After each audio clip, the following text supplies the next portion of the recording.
Obi Pua from Santa Cruz, Laguna. Dati po akong isang empleyado. Accounting supervisor po ako for 18 years. So, ang husband ko din po ay auditor from SGB at saka Toyota Motors. So, na-invite po kami sa AIM Global kasi yung mother ko po is dying na for diabetic. Organs failure na po siya. Meron na, bulag na po, may tubig sa baga, floated ang tiyan, idadialysis na po. Sabi ng doctor sa amin, anytime, pwede na siyang kunin ni Lord. So, yung kumpare ng husband ko, sinabi niya, pare, try mo yung product ng AIM Global, complete. Kasi during that time, complete pa po. So, wala pang C24/7. So, sabi niya, try mo lang, baka makatulong. So, 4 months po namin pinainom ng complete yung mother ko. 3 times a day lang kasi may kidney failure na siya. So, after 4 months po, thank God, talaga pong nagbago. Nakakita po yung left eye niya. Kasi yung left eye niya po bulag na talaga. So, tapos, nawala po yung tubig niya sa baga. Tapos, talagang di na po siya na dialysis. So, yung father ko rin po, meron siyang 7 cm na aneurysm sa main aorta niya. So, dapat po ibabypass siya. Ang sabi ng doctor, siguro alam po ng mga doctors dito, up to 3 to 4 cm lang ang pwedeng bypass. Kasi, hindi na po kaya ng 7 cm. So, sabi ng doctor, baka nasa operating room pa lang siya, bumigay na po siya. Sabi namin, wag na lang. Up to this time po, buhay pa rin ng father ko. Ang pinapainom namin, complete. At saka, reduce. Yan. So, sabi ko, product pa lang. Kasi noon po, negative po ako sa ganito. Pero hindi sa product. Mga food supplement, okay po sa akin. Pero sa networking company, hindi po ako talaga believe. Sabi ko gano'n. Kasi talagang mula po nung gumraduate ako, ano na po ako, empleyado lang. So, tapos po, ako rin po, kaya hindi po ako makapag-resign. Kasi sabi nung husband ko, nung umaling ang mother ko po, baka mag-resign ka na. Gawin na natin ang AIM Global, in full time natin. Sabi ko, ayok. So, gusto ko, si Lord ang gumawa ng paraan. Bago kita naging asawa, pinag-pray kong magkatrabaho ako. So, una kong naging asawa, ang trabaho ko bago ikaw. Sabi ko ganon. So, sabi niya, sige lang, okay lang. Tapos ako rin po may myoma. Meron din akong polycystic ovaries. Hindi po ako nag-mens ng regular. Twice a year lang po ako mag-mens. Tapos may goiter din po ako. Payat na po ako at saka po luwa yung mata ko. Okay? So, mabilis po ako yung toxic goiter po. Hindi po ako every hour, dumudumi po ako. Kasi talagang lahat. Hindi po, walang vitamins na pumapasok sa katawan ko. Hindi po ako nakakalakad during the time na may goiter ako. So, nag-try din ako ng product. Complete din po ang ininom ko kasi wala pang C24/7 during the time. So, nakalakad po ako. Tapos, bumalik yung katawan ko. Talagang payat na po ako noon.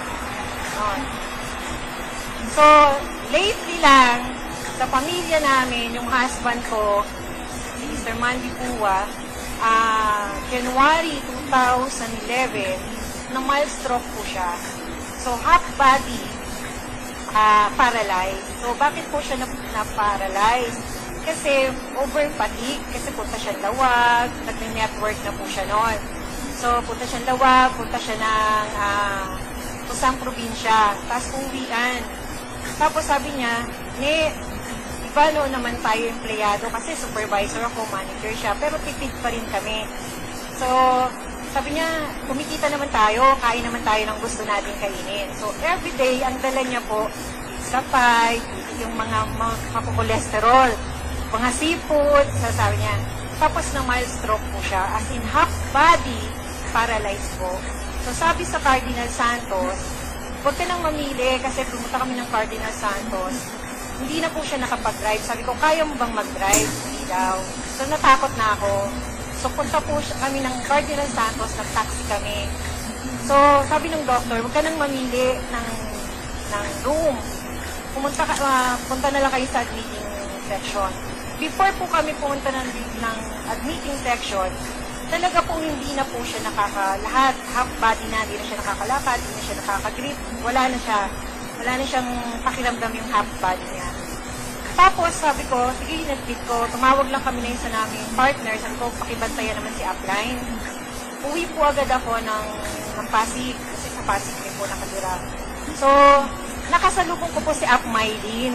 Up, nasa hospital si Mandy ng mild stroke. Sabi niya, ate, painom sa kanya complete at saka cold dose. Talaga pong pinainom ko siya ng complete every 3 hours, 3 capsule, tsaka polydose.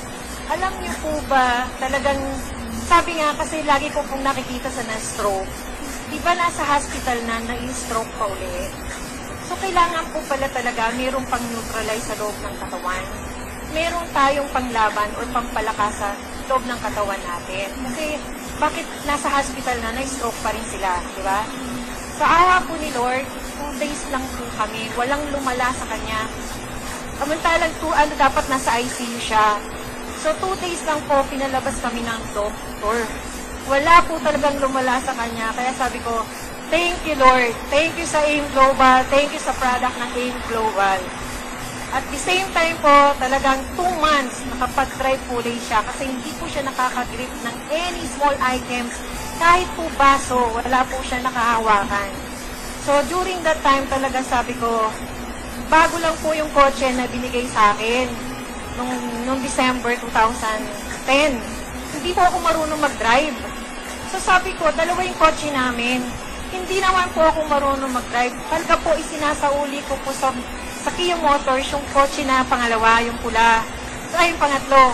So sabi ko, hindi ko kaya drive yun. Tsaka hindi niya na kayang mag-drive ng dalawa. Sabi ko gano'n. Sinusoli ko po, pero thank God po. After 2 months po, talagang nakapag-drive uli po si Mandy. So, thank you Lord. Talaga pong So, advice ko po sa bago, after 3 years po, after 4 years na po kami sa AIM Global. Nakatatlong sasakyan na po kami. Ayan. Tapos po, talagang sabi ko, gagawin namin ng AIM Global para sa pamilya namin. Kasi sila yung reason, pareho po kaming panganay. So, wala po kaming ibang pinagkakakitaan kundi AIM Global ngayon. So, kung kayo po nagtutuda pa, AIM Global po talagang malaking tulong. So, ang pamilya po namin, mga magulang namin, yun ang reason kung bakit namin ginagawa ang AIM Global. So, dati po, nakikitulog lang ako sa upline ko, si upline Ana ng condominium, sa condominium niya. Ngayon po, meron na rin po kami sariling kondo. Dito rin po sa Ortigas. Ayan. So yun nga po. So, ina-advise ko po sa mga bago, tuloy-tuloy lang po. Kasi ang ginawa ko rin po, pag tuloy-tuloy, hindi po ako networker. Pero sabi ko, hindi ko alam kung paano ang maging networker. Every day from Santa Cruz, Laguna, lumuluwas po ako dito sa Manila, sa Ortigas, para mag-seminar. Kaya kung malapit lang po kayo, hindi po kayo kasing layo ng Santa Cruz, Laguna, magpabalik-balik po kayo at mag-aral po kayo. So yan, so maraming po salamat. Una po sa Panginoon, sa bumubuo ng AIM Global, sa product po ng AIM Global. Salamat po. God bless us all po. Thank you very much, Ms. Opie Fua, for those inspiring words.